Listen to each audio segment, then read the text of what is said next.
ప్రేక్షకులకు నమస్కారం. చూస్తున్నటువంటి ప్రేక్షకులకు స్వాగతం. మనకు విశ్వావసునామ సంవత్సరంలో రాహువు కేతువు రెండు గ్రహాలు కూడా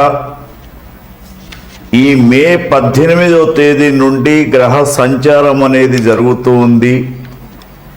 ఒక్కొక్క రాశిలో రాహు కేతువుల యొక్క సంచారం జరిగినప్పుడు మరి ఏ విధంగా ఉంటుంది, ఎటువంటి శ్రద్ధ తీసుకోవాలనే విషయాన్ని మనం ఇప్పుడు చూద్దాం.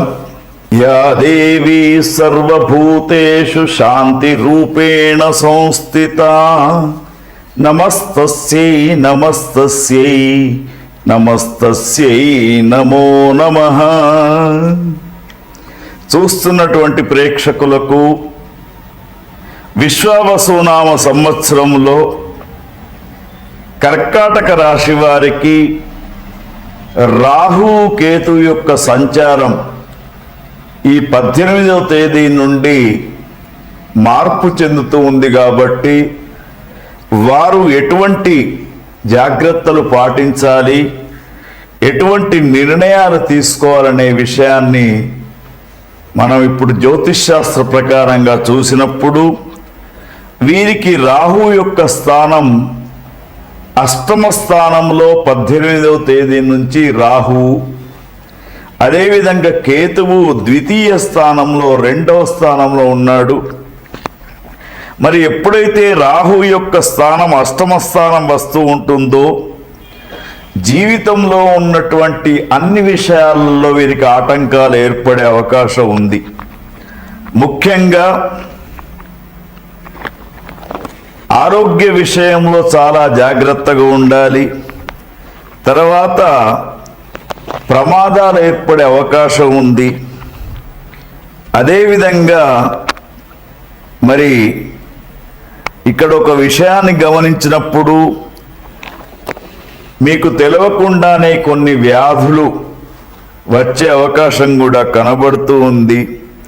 తర్వాత చిన్న విషయాలకే మీకు అధిక భయం అనేది ఏర్పడబోతూ ఉంది. దానితో పాటు జననాంగ సమస్యలు తలెత్తే అవకాశం ఉంది. ఆస్తి నష్టం, వ్యాపార లోటు, తర్వాత ముఖ్యంగా కొన్ని కుట్రలను ఎదుర్కొనే పరిస్థితి మీకు వస్తూ ఉంటుంది. రాజకీయ నాయకులకు కొంత మానసికపరమైనటువంటి ఆందోళన చెందడానికి అవకాశం ఉంది. తర్వాత ముఖ్యంగా వీరికి వ్యాపార వృత్తి చేసేవారికి, వ్యాపారస్తులకు రాహుగ్రహం యొక్క సంచారంతో నష్టం ఏర్పడే అవకాశం ఉంది. తర్వాత ముఖ్యంగా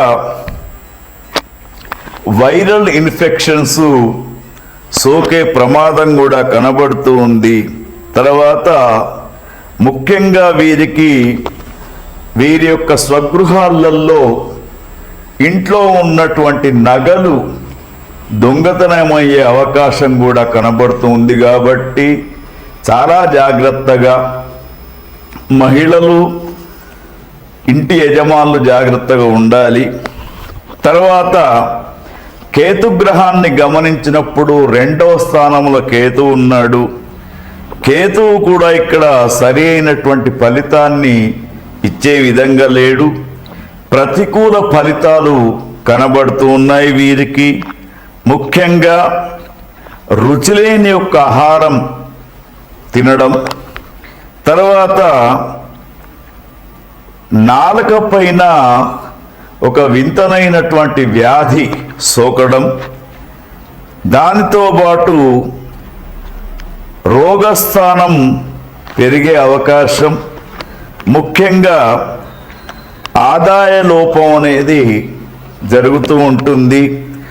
ఇంట్లో అనవసరమైనటువంటి వస్తువుల యొక్క కొరత, అవసరమైనటువంటి వస్తువుల యొక్క కొరత తగ్గి అనవసరమైనటువంటి వస్తువులు కొనే అవకాశం కనబడుతూ ఉంది. కాబట్టి ఈ మానసిక ఒత్తిడి పెరిగే అవకాశం ఉంది. కాబట్టి మరి కర్కాటక రాశిలో ఉన్నటువంటి ప్రతి ఒక్కరు కూడా ఈ రాహుకేతుకు సంబంధించినటువంటి పూజాది కార్యక్రమాలు, ఒకవేళ మీ జాతకములు ఇట్ట లోపం ఉంటే ఈ క్రింది నెంబర్ను సంప్రదించి, కాలసర్ప దోషం ఇట్ట ఉంటే తప్పకుండా కాలసర్ప పూజాది కార్యక్రమాలు చేయించుకోవడం చాలా శ్రేయస్కరంగా మీకు ఉంటుంది. ఓం తత్సత్. మనకున్నటువంటి 12 రాశుల వారికి రాహుకు కేతుకు సంబంధించినటువంటి దోష నివారణకు అందరూ కూడా ఒక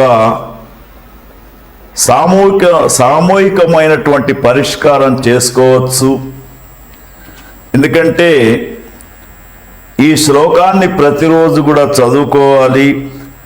ఉగ్రం వీరం మహావిష్ణుం జ్వలంతం సర్వతోముఖం నృసింహం భీషణం భద్రం మృత్యోర్మృత్యుం నమామ్యహం అనే శ్లోకాన్ని అందరూ కూడా చదువుకోవడంతో పాటు ఈ 22వ తేదీన వస్తున్నటువంటి వైశాఖ బహుళ దశమి హనుమత్ జయంతి వస్తూ ఉంది.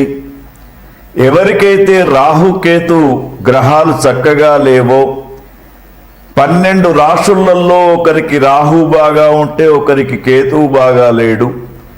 కాబట్టి 12 రాశులకు సంబంధించినటువంటి అందరూ కూడా 22వ తేదీ తప్పకుండా ఆంజనేయ స్వామి వారి యొక్క పూజాది కార్యక్రమాలు, ఆకు పూజ కావచ్చు, లేదా చందనము పూయడం కావచ్చు, వడల పేర్లు వేయడం కావచ్చు, లేదా 5 అరటిపండ్లు నైవేద్యం సమర్పించడం తప్పకుండా చేయాలి.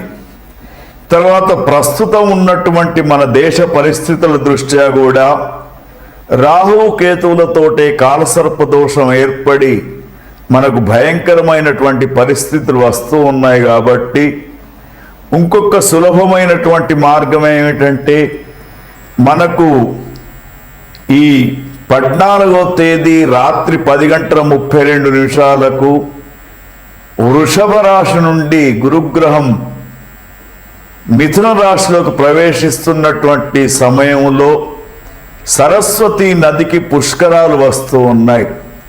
మరి సరస్వతి నది మనకు ఎక్కడో లేదు, త్రివేణి సంగమం అయినటువంటి ప్రయాగలో కుంభమేళ జరిగిన దిక్కుంది. మరి మనకు కాళేశ్వర క్షేత్రములో సరస్వతి నది అంతర్వాహినిగా ప్రవహిస్తున్నది. కాబట్టి 15వ తేదీ ప్రారంభమైనటువంటి యొక్క పుష్కరాలు 26వ తేదీ దాకా ఉంటూ ఉంటాయి. ప్రతి ఒక్కరు కూడా పుష్కర స్నానం చెయ్యండి. తర్వాత అక్కడ ఉన్నటువంటి కాళేశ్వర ముక్తేశ్వర స్వామి వారి యొక్క దర్శనం చేసుకోండి. తల్లిదండ్రులు లేనటువంటి వారు పితృతర్పణాలు, శ్రాద్ధాది కార్యక్రమాలు కూడా చేసుకుంటే ఈ రాహుకేతువుల యొక్క పరిష్కారం అనేది జరుగుతూ ఉంటుంది. రాహుకేతువులు ముఖ్యంగా రాహుకేతువులు ఏమిటంటే ఛాయాగ్రహాలుగా చెప్పినా కూడా గ్రహణం ఏ విధంగా అయితే పీడిస్తూ ఉంటుందో వీళ్ళు ఆ విధంగా పీడిస్తూ ఉంటారు. కాబట్టి మరి తప్పకుండా ఇప్పుడు మేము చెప్పినటువంటి 2 పరిష్కారాలు మరి ఏదైతే ఉందో సరస్వతి పుష్కర స్నానం లేదా ఆంజనేయ స్వామి వారి యొక్క ఆరాధన తప్పకుండా మీరు చేసుకుంటే రాహుకేతులు చాలా అనుకూలంగా ఉంటారు. ఈ విశ్వావసు నామ సంవత్సరం మీరందరూ కూడా క్షేమంగా ఉండాలని కోరుకుంటూ ఓం తత్సత్.